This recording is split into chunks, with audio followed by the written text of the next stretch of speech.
All right, I hope you had a good weekend and good first week of classes. I want to make a couple announcements first for this week. The first one is I was able to leave self quarantine and get markers. So that was the first time I was able to leave and do that. So that was exciting.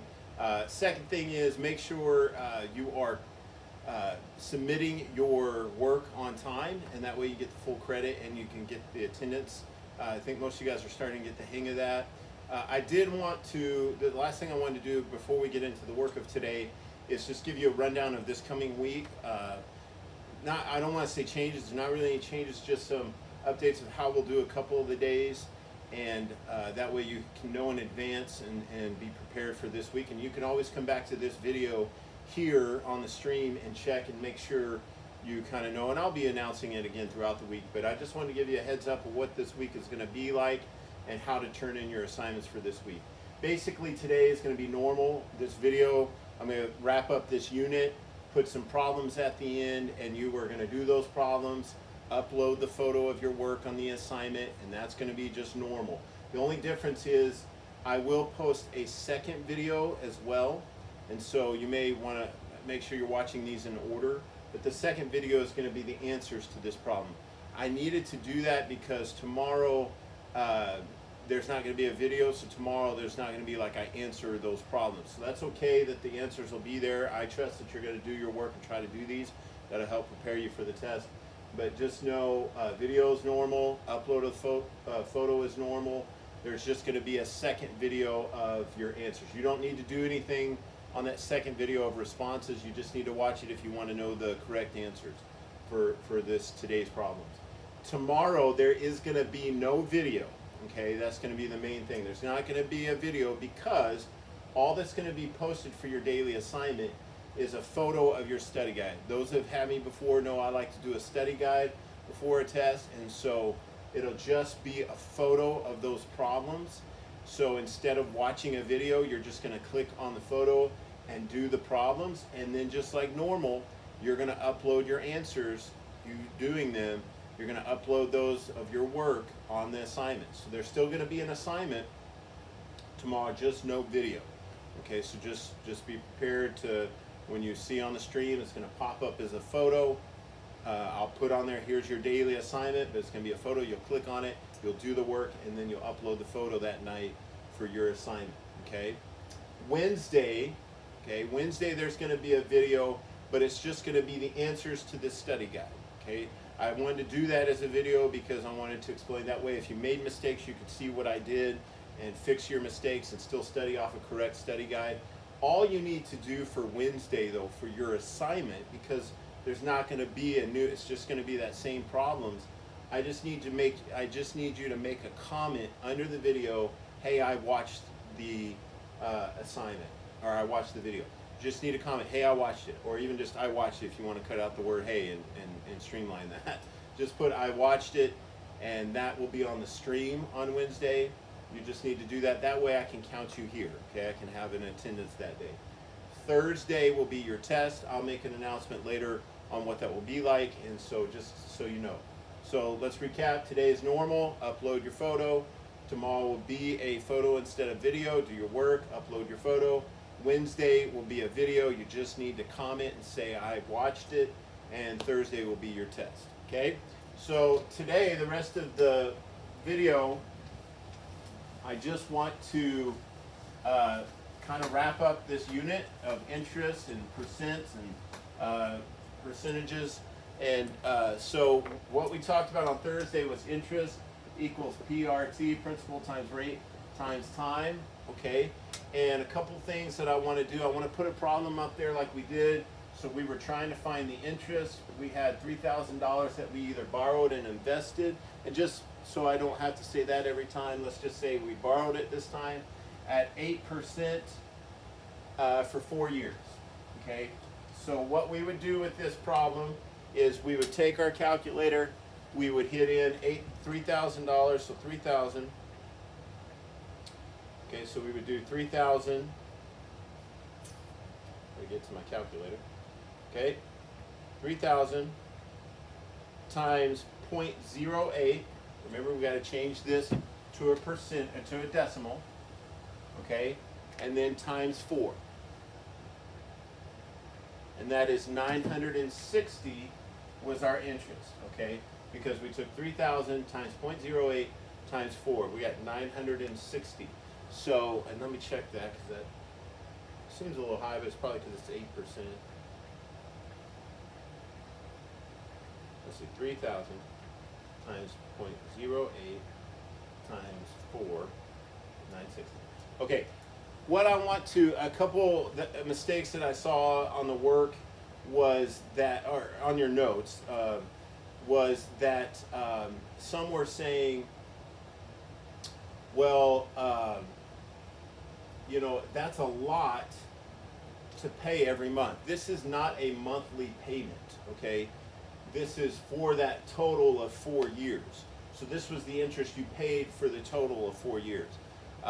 You know, and I saw, because I wanted to clean that up as far as, this is, we did the credit card one where every month you were paying interest, but that's a compound interest problem where you're every month paying interest. This is a simple interest payment, seeing how much interest did you pay over that 4 years. So this was the total interest that you paid for the 4 years, okay? Another thing that I wanted to clean up was if you are finding just the interest, just what you paid on top of what you borrowed, this is your answer, meaning I paid $960 in interest. If they ask for the total that you have to repay after 4 years, you're going to put 3,000 plus 960, meaning you got to pay back the amount you borrowed, the 3,000, plus you're paying $960 in interest. So your total payment for that 4 years is 3,960. So I wanted to, those were two things I kind of noticed on the notes and just questions that I wanted to clean up. So that right there is your total that you have to pay back. If they ask for just interest, it is that. One other thing I wanted to address, because I didn't spend that much time on it, is 0% interest things, just because I think this will be beneficial. There'll be no work on this, but you see these offers of 0% interest for maybe 24 months. If you go into like a Best Buy or something, or a Sam's, they'll have this 0% for 24 months. What that's offering you is you don't have to pay, like if you buy a $1,000 TV and you borrow it on a credit card that's 0% for 24 months, that means all you have to pay back is $1,000. You don't have to pay any interest. There's catches to that. You have to be careful, because if you go past the 24 months and have not paid off that $1,000 and there's still some amount, they're going to go back and charge you all the interest that you should have paid in the first place. So there's catches to that. I always like to, I do this from time to time. There's times I'll, Black Friday or something, if I'm shopping and there's something that's a little more than I want to spend in cash or have, I will do this. The only thing is then I plan out my payments to have it paid off early. That way I don't run into like something happening and the last payment doesn't get there in time and then they charge me all this interest. I'll plan it out to where I paid it off in maybe 20 months or something. And so that's something I wanted to do. Cards, dealerships do this too. They'll do 0% for 72 months. They'll do 0% sometimes on certain cars. And that's a good deal. You don't have to pay any interest, because you're obviously, if you're borrowing for a car, you're borrowing a lot. It's more than like $1,000 TV, so that could save you a lot of money. But there's catches to that too. Just for one, your credit, you have to be approved for that. And a lot of times too, it's only on certain cars. So like if you go to a Ford place and they're offering this, it may be only on certain models, maybe just their trucks or something. So just keep that in mind. But I wanted to point that out, that is sometimes really good deals. You just have to watch for the catch of it, okay? Let me do another interest problem so that you have another good example of that. Let's do $4,000 at 7.2%, okay, for 3 years. Okay, so $4,000, 7.2% for 3 years. So I'm going to take in my calculator and do 4,000 times 0.072. Okay, that's what that is as a decimal. Times 3. And it's $864. That's my interest. Okay. If they're asking for just interest, that's my interest. If they want the total that I have to pay back, I got to add that to my principal. Okay, so it's 4,864. I add that back to the principal. Okay. Another one that had the months in it, and just remember months is we still have to figure out years. We still have to figure out years of what that is in years. So if I borrow $3,000 at 5% for 30 months, okay, and the best way to think about months is every 12 months is a year, and then 6 months is half a year. So if you keep those totals in mind, it'll help you. But basically, I'm not going to do 3,000 times 0.05 times 30. That is not 30 years. Okay, we're not doing 30 years, we're doing 30 months. What you have to do is figure out how many years that is. So if 12 months is a year, okay, 12 months is a year, then another 12 is 2 years, and we still got to keep going. We're 6 months shy. So that's going to be 2 years and half a year. So that's going to be 2.5 years, which is 2.5. So you're going to have to do that with your months. If it's 18 months, it's a year and a half. If it's 36 months, it's 3 years. You know, you got to figure out by 12s what that is as years to put it in your problem. So now we know $3,000, 5%, 2.5 years. Okay. And we get 375. That's my interest. So that's the interest. The total then that I have to pay back is 3,375. I add that back to the 3,000. Okay? So those are just more of the interest problems. One last thing that's a little new, and it's a little challenging, but it needs to be shown. And there'll be a couple probably bonus questions, or maybe just 1 or 2 questions on your test with this. But whenever you have a formula, so I'm just going to use a different formula, and then we'll switch it to the interest formula. This one we deal with every day. Besides percentages, I want to take percentages out of it for a second. And we use this formula every day when we travel. Distance, okay, equals rate. And this is not rate of percentage, but like how fast you're going. So it's rate times time. Okay? How far you go is how fast you go times how long you go. So a lot of times this formula is set up to solve for how far did you go. So like if I travel at, which one did I use? If I travel at 60 miles per hour for 10 hours, okay, how far did I go? So this is how the formula is set up, and a lot of times this is used in science to figure out how far something travels. But if you travel for 60 miles per hour for 10 hours, you take 60 times 10 and you went 600 miles. Okay, 60 times 10, you went 600 miles. That's how the formula is set up to solve for. It's set up to solve for D. That's why D is by itself. That's why it's isolated. Remember when we talk about isolating variables in pre-algebra? That's why it's by itself. You're taking these two measurements, you're multiplying them, and you're solving for your distance. The only thing is, a lot of times in real life, this is not what we're trying to solve for. If we're traveling, a lot of times we're trying to figure out how long is it going to take us.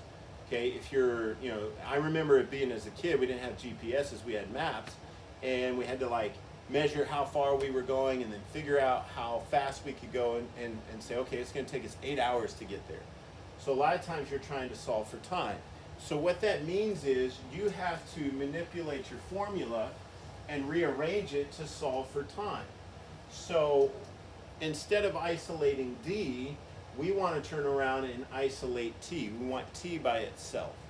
So to do that, remember in pre-algebra we learned, okay, if you're isolating this, you need to get rid of this. You need to get rid of the R and move it over here.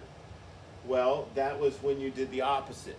Okay, so instead of multiplying these two, if you divide by this one, then you can get T by itself. But if you divide this side, you have to divide this side. So if I divide this side by r, so I would do that by putting a fraction, but just so you see, if I divide this by r, then I've got to divide this by r. Now, until we know what those numbers are, I'm just rewriting it as d divided by r. These will cancel out, equals t.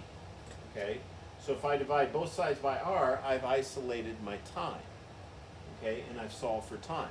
So let's look what that looks like with numbers in there. Okay? Because it makes a little more sense when there's numbers in there. Because when it's all letters, I know students kind of struggle with that. Like, what are you doing? Why are you dividing by r? If I've got, let's say I've got to go 300 miles. So we know our distance in this one. What we don't know is, let's say we know we can average about 60. You know, if I know I'm going on the highway and it's highway that's curvy, and I know I can go about 60, what I don't know is my time. Okay? How long is it going to take me? Well, to isolate that, instead of multiplying by 60, if I divide both sides by 60 and cancel that out, then I can know how long it will take me. It will isolate time.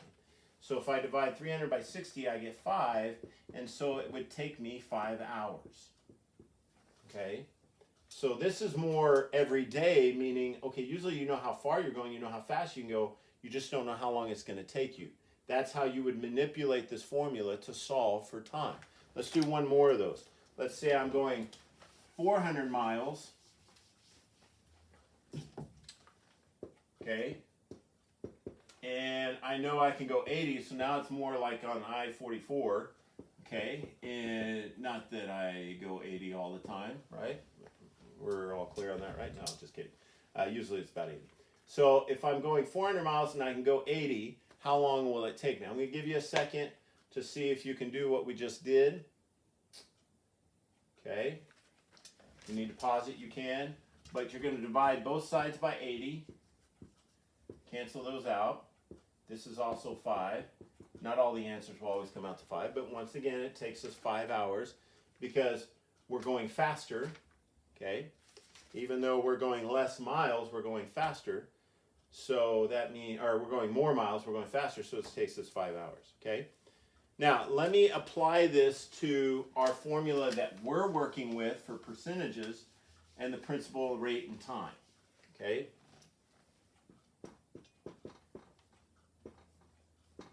Okay, so here's how it works in this formula. So far, we've always had to find our interest. It's what's isolated. But, you know, so we put in principal times rate times time, we get our answer, we solved it, we're good. Well, what happens when we maybe know our interest, but we don't know our principal? Okay, and so let's say we still know our rate, we still know our time, what we don't know is the principal. Okay, so now there's a different unknown that is part of this problem. Okay, there's a different unknown. Instead of not knowing I, we don't know P. Okay, so what we have to do then is just like we did with the other formula that we did this with, instead of multiplying by these two things, we're going to divide them by them. And it doesn't really matter what order, like if you divide it by 4% and then 5, or if you divide it by 5 and then 4%, it doesn't really matter what order you go in. But we just have to remember that this is not 4, this is 0.04. That's going to throw off your problem if you don't change that to a decimal. So if I go, and just so you see it as numbers, if I go and take 300 and divide it by 0.04, and so, you know, I'm going to put that in my calculator. And I'm going to go, okay, 300 divided by 0.04, and I get 7,500, okay? I'm going to leave that in there, and I'm going to take that and divide it by 5. So divide by 5. And you get 1,500. Okay, that was the principal. That's what we were trying to find. Because you took 300, divided it by 0.04, divided that by 5, and that gives you what's left over here. It isolates P. You're dividing both sides by that, so it gives you 1,500. Let's do another one like that. to it. Oh, I hit it.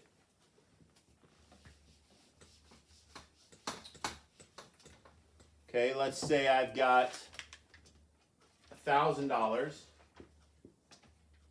and I don't know my principal, but I know 8%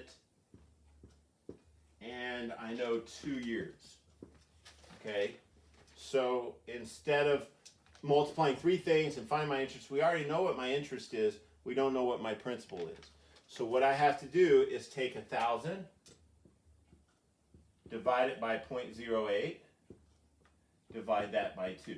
Okay, so let's do that. 1,000 divided by 0.08 divided by 2 is 62.50. So my principal, what I was trying to find, is 62.50. Okay, that's how much I borrowed or invested at 8% too to give me $1,000 of interest. Okay, so that gives you a little bit of challenge there to do a few of those problems as well. Let me put your assignment up here. And just to remind you, you're going to do this like normal. You're going to upload your photo and then just watch. There'll be another video that will have your answer, that will have the answers to these that we'll post today. Just watch those when you're done and you want to check your answers. Okay, so I want you to find just the interest. Okay, so not the total, just the interest of $3,000 at 4% for 7 years. Okay. So you're going to multiply, multiply, multiply, get your interest, and you're answering with just the interest. Same thing with this one, $10,000 at 8.2%,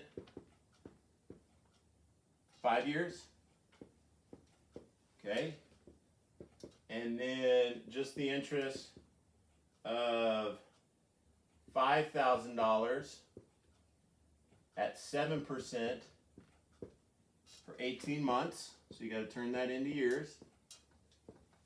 Then I want you on this one to find the total. So you're going to find the interest and then add it back to your principal of $8,000.